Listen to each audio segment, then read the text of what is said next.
Most of the time, these lithium batteries are incredibly safe, as long as the lithium failsafes are in place, failsafes that work. Samsung just voluntarily recalled an estimated 2 million Galaxy Note 7s as a safety precaution, since some of the batteries are exploding inside of the phone. Obviously, random explosions are not a feature that most people look for when purchasing a cell phone. So let's take a look at the Note 7 and assess why it might spontaneously combust.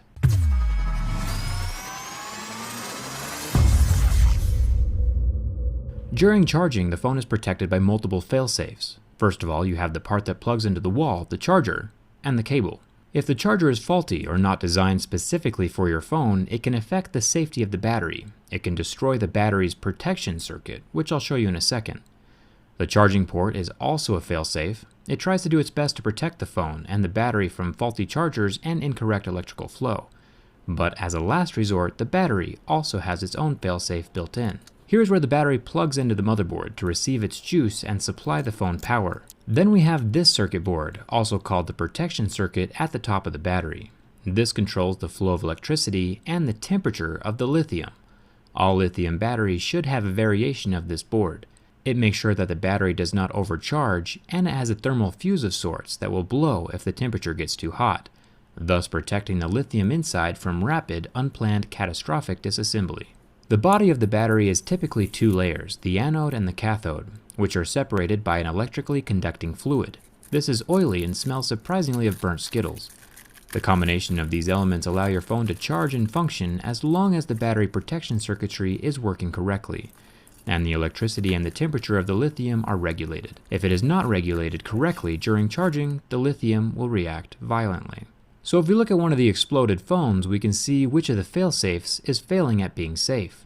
The charging port sits here inside of the phone, and there are no burn marks near the port, or where the port connects to the motherboard. But we do see some scorching where the battery sits, not where it plugs into the main board, which would be about here, but it explodes in the center of the battery, around the battery hole in the thick aluminum midframe. So on this particular exploded Note 7, all of the connections are good, just the battery itself isn't behaving. Tesla cars are also powered by lithium batteries. The Model S had a small issue at the beginning of production where the batteries on the undercarriage could get punctured by debris on the road, which could cause the lithium battery under the car to explode.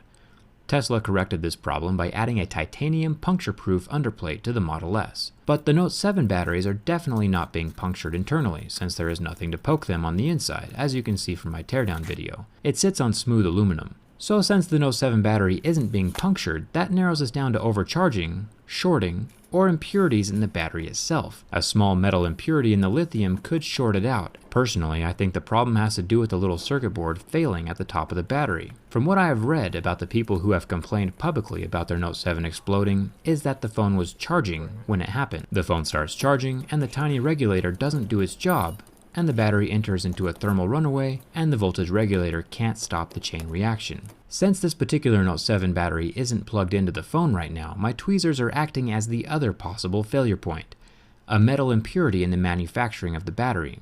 That could possibly short out the battery. All of this smoke and fire would be under extreme pressure locked inside of your watertight Note 7.